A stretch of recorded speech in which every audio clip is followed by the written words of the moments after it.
Assalamualaikum warahmatullahi wabarakatuh. Nabi SAW bersabda, sesungguhnya setiap amalan bergantung pada niat. Maksudnya, diterima atau tidaknya dan sah atau tidaknya sebuah amalan bergantung pada niatnya. Bukan terjadi atau tidaknya amalan, sebuah amalan terjadi karena niat.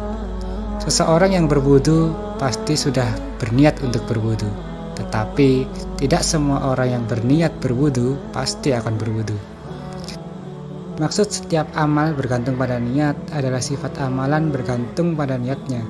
Sama-sama sholat 2 rakaat, jika satu orang berniat sholat subuh, yang lain berniat sholat rawatib, maka meskipun lahiriah amalannya sama tetapi esensinya lah berbeda.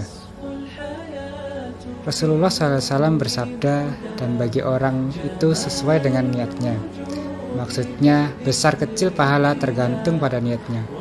Maka orang yang berniat melakukan sholat wajib lebih besar pahalanya daripada orang yang melaksanakan sholat sunnah, meskipun sama-sama 2 rakaat. Di samping itu, semakin kuat niatnya, semakin besar juga pahalanya. Meski hanya satu amalan, jika dilakukan dengan niat yang benar, maka bisa jadi pahala yang banyak. Amalan di sini adalah seluruh perbuatan yang dilakukan oleh hambanya, baik lisan, hati, dan anggota badan. Sebagai contoh, ada 2 orang yang bersedekah. Keduanya dengan niat yang benar karena Allah. Satu berniat bersedekah hanya karena Allah, dan yang satunya berniat karena Allah kepada orang terdekat, kerabat, dan yang paling membutuhkan. Karena dalam syariat menuntun untuk kita mendahulukan kerabat. Secara lahir kedua amalan tersebut sama, yang membedakan adalah niatnya. Dalam rincian yang lain, di sini fungsi niat yang pertama adalah membedakan amal kebiasaan atau amal adat dengan ibadah. Firman Allah Subhanahu wa taala dalam surat Ar-Bayyinah, A'udzu billahi minasyaitonir rajim. Bismillahirrahmanirrahim. Wa ma umiru illa liya'budullaha mukhlishina lahud-din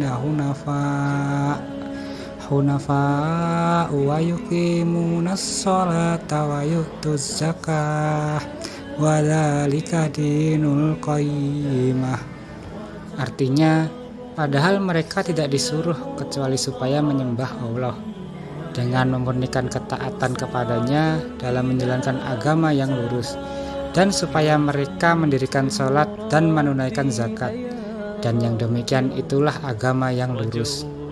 Maka dari itu teman-teman semuanya, di bulan Ramadan yang penuh berkah ini, di bulan Ramadan yang semua amalannya dilipat gandakan oleh Allah Subhanahu wa taala, jangan sampai semua amalan kita sia-sia hanya karena kita salah dalam berniat. Jangan sampai kita perbanyak tilawah hanya karena ingin dipuji. Jangan sampai kita banyak beribadah hanya karena ikut-ikut teman. Marilah kita luruskan niat kita, marilah kita benahi niat kita niat tulus dan ikhlas kepada Allah Subhanahu wa taala. Semoga amalan kita di bulan Ramadan ini diterima oleh Allah Subhanahu wa taala karena niat kita tulus dan ikhlas kepada Allah Subhanahu wa taala. Sekian, wassalamualaikum warahmatullahi wabarakatuh.